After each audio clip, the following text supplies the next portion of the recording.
Hello everyone, welcome back to the next video of Bootstrap series. Split your Bootstrap row.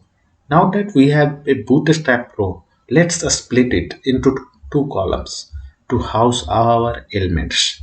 Create two div elements within our row, both with the class column access6. That means we need two div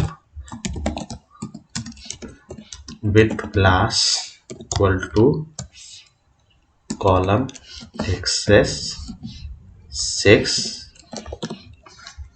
and need we will need to close the div tag, and same way another row, two div with column extra small,